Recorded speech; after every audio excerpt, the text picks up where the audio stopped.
que escreve e diz assim: Padre Fábio, gostaria de, por meio deste, dizer-lhe que gosto muito de sua postura e espero que os cristãos possam ter também a mesma postura que o senhor. Desculpe minha intromissão, pois nem cristão eu sou, mas admiro pessoas com equilíbrio. Sou budista e mesmo professando uma fé muito distinta, aprendemos que devemos lutar pela paz mundial e que isso vai além das fronteiras das religiões.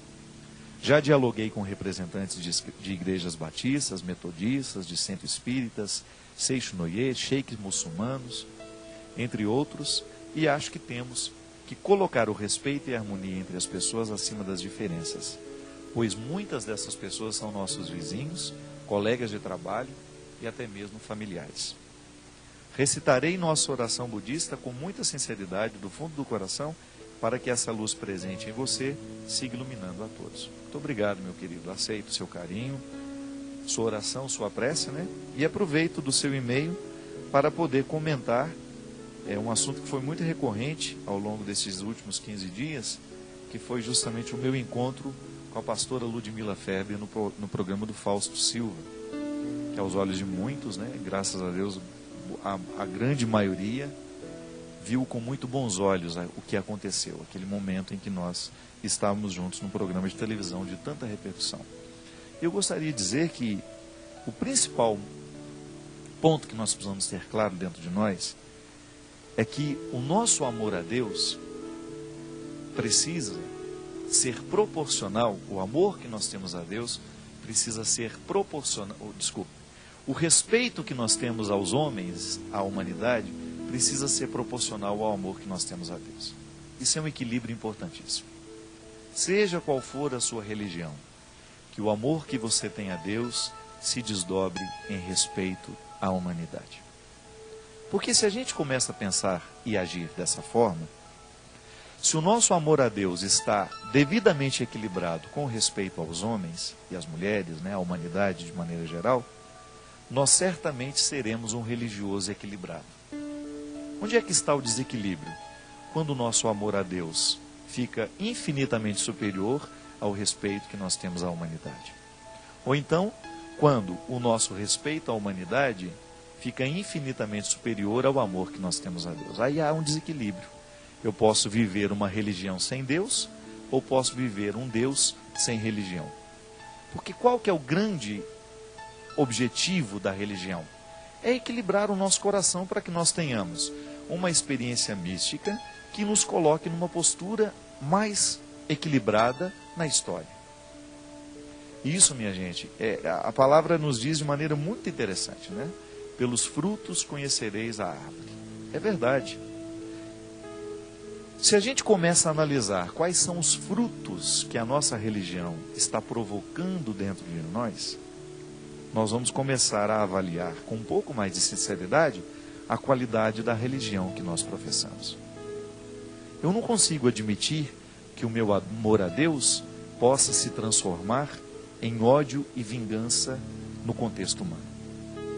Eu não posso admitir que a minha religião seja uma arma que eu uso para atacar e ferir as pessoas. Isso eu aprendi desde pequenininho, viu? Porque eu cresci no meio de evangélicos, de ateus, de espíritas. Mesmo porque em Minas a gente tem muito o mesmo sincretismo religioso que às vezes a gente vê de maneira tão aguçada na Bahia, em algumas regiões de Minas nós temos também. Mas o que é importante? A gente descobrir que, embora a gente esteja num meio onde existem muitas diferenças religiosas, nós precisamos ter algumas coisas que nos igualem. Não é verdade? E aí eu volto ao início do programa, é uma questão humana, antes de qualquer coisa. A religião, ela nos ajuda a viver com equilíbrio a nossa experiência humana, e é o que você está dizendo, Alex. Você tem colegas de trabalho, você tem vizinhos que professam fé muito diferentes da sua. Agora, a fé sendo diferente não significa que vocês vão ser inimigos porque creem de forma diferente. E nisso está uma maturidade muito interessante que nós precisamos chegar, nós precisamos admitir. E o ecumenismo, aquele encontro que nós tivemos lá no Fausto, ele só é possível quando eu estou firme na fé que eu professo. Eu não preciso pensar da mesma forma que a pastora pensa, nem ela precisa pensar da mesma forma que eu. Agora, nós podemos nos respeitar nas nossas diferenças e naquilo que a gente tem de igual. Que nós somos cristãos. Antes de qualquer coisa, nós somos cristãos. Aí entra a dimensão do diálogo interreligioso, porque o ecumenismo é uma proposta de estabelecer um diálogo entre as religiões que são cristãs e que pensam diferente a fé que professam. Aí entra o diálogo interreligioso, que é: eu que sou cristão vou dialogar com alguém que não é cristão. Veja bem, já temos uma outra dimensão. Já existe um outro passo sendo dado e que é importante para que a paz mundial seja estabelecida. Mas nós não podemos negar que nós vivemos nos dias de hoje conflitos, guerras que nós chamamos de santas, né? Porque e de santa não tem nada. Você já imaginou nós transformarmos os nossos motivos religiosos em razões e motivos para a gente pegar nas armas, para matar o outro, para agredi-lo, para caluniá-lo, para falar mal? Então, em nome de Deus, nós corremos o risco de santificar os nossos crimes. E definitivamente, isso não é positivo e isso não faz bem. A gente vai chegar àquela conclusão bonita da revelação que que a gente encontra no Novo Testamento, que João diz: se quisermos compreender quem é Deus, Deus é amor. E o que é o amor? Em tempos de tantas dificuldades de compreender o que é o verdadeiro significado do amor, é a tolerância, é o respeito, é a possibilidade de estar com o outro, de oferecer a ele a nossa melhor parte, ainda que a gente não comungue dos mesmos ideais, ainda que a gente não comungue das mesmas ideias, mas é a gente estabelecer com ele um diálogo respeitoso, amoroso, misericordioso, não é verdade? O conceito de amor e misericórdia são conceitos que andam juntos. E por isso que é tão importante a gente amadurecer o nosso coração, para que nós tenhamos firmeza na fé que nós professamos, mas ao mesmo tempo um equilíbrio para que, ao encontrar com o outro, eu não me confunda, eu não me misturo, eu não preciso esquecer a fé que eu professo para tratar de maneira respeitosa o que crê de maneira diferente, não é? E aí a gente vê onde é que verdadeiramente Deus está acontecendo. Onde existe respeito, onde existe misericórdia, onde existe amor. E onde tudo isso está presente, ainda que nós não falemos da mesma forma, Deus está acontecendo e a salvação que Jesus nos traz está acontecendo ali. E mesmo porque a gente também precisa entender que muitas pessoas estão vivendo ainda o processo do Antigo Testamento. Todo mundo tem o seu processo de fé. Muitos cristãos, eu não tenho dúvida disso, às vezes eu reconheço isso em mim, eu ainda não consigo ser cristão. Por quê? Porque eu tenho aqui dentro de mim os meus antigos testamentos. Eu identifico muito isso no momento em que eu preciso analisar uma determinada situação. Muitas vezes eu não sou cristão nas minhas análises. Eu descubro que eu ainda estou sendo extremamente legalista. Eu ainda não assimilei muitos valores do cristianismo. Eu estou em processo de feitura. Eu tenho os meus antigos testamentos. Agora, isso é um processo que eu estou vivendo. Quanto mais eu permitir Deus acontecer na minha vida, maior será a minha capacidade de avançar, de equilibrar-me e de ser um homem verdadeiramente religioso. Ser verdadeiramente religioso no mundo de hoje, minha gente, é a gente ser simbólico, é a gente estabelecer pontes para que a vida passe mais suave por nós. A gente sabe que nos dias de hoje, muitas vezes, nós temos tantas dificuldades que são oriundas justamente porque aquela pessoa é difícil, aquela pessoa é desonesta, aquela pessoa é mentirosa. Às vezes nós encontramos pessoas tão docinhas, né, tão bonitinhas, mas na hora que vão agir, que você vai conhecer os bastidores daquela pessoa, ela trata todo mundo mal, ela é grosseira, ela é infiel, ela é injusta. Não, nós não podemos mais admitir isso.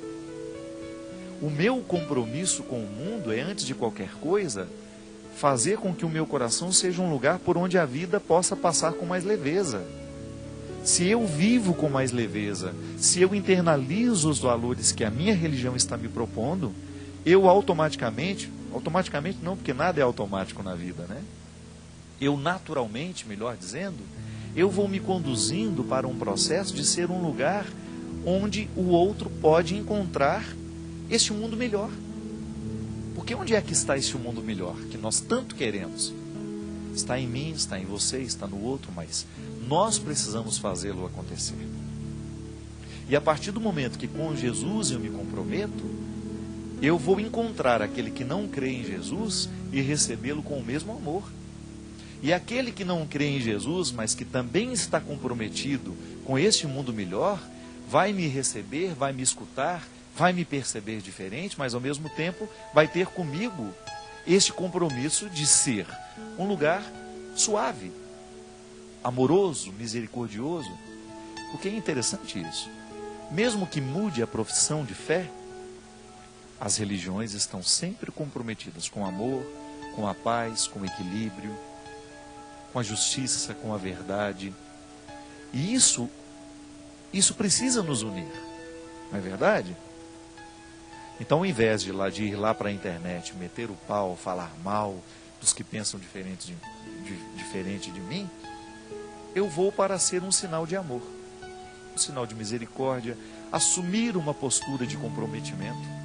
Ontem, por exemplo, nós tivemos a confraternização da Fundação Dom Couto, que eu já falei aqui no programa passado, que é a fundação que cuida das obras sociais da Diocese de Taubaté, e que agora eu tenho tido a graça de participar de maneira mais intensa, assumindo os projetos da fundação, estando diretamente ligado aos projetos, àquilo que está acontecendo e que precisa acontecer dentro da sociedade de Taubaté.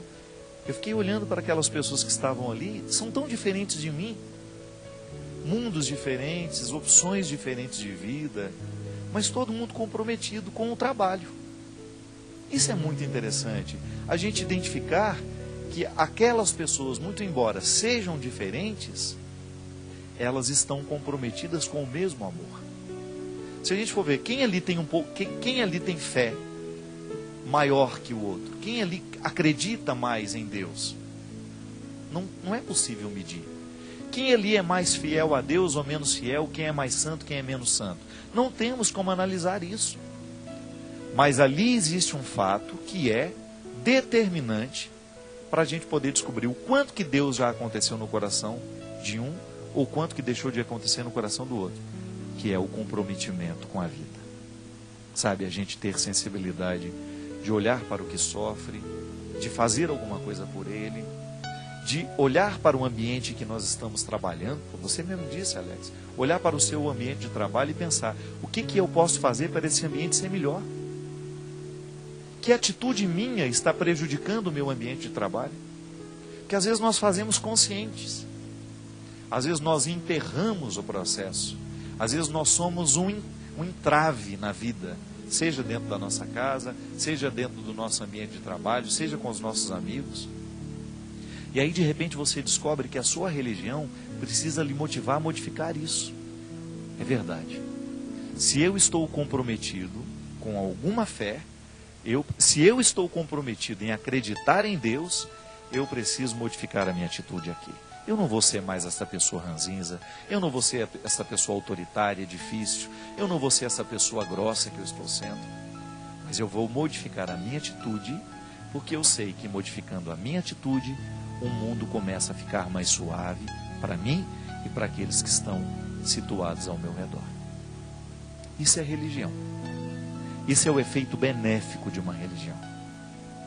Agora, como nós acreditamos, pode até haver diferença. Eu acredito que aos poucos nós vamos evoluindo para a gente poder ajustar essas diferenças e quem sabe a gente ser capaz de, num determinado momento da história, a gente convergir para uma única verdade.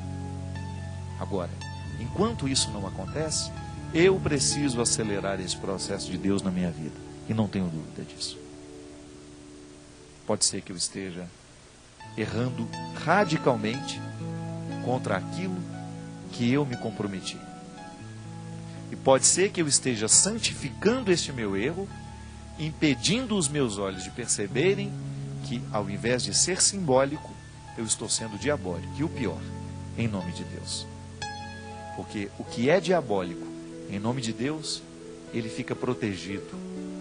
Ele utiliza do próprio contexto religioso, como se ele estivesse se abrigando no lugar seguro, para poder julgar as suas flechas, os seus ataques, e consequentemente perder o essencial da religião, que é tornar a vida melhor, mais bonita, mais suave.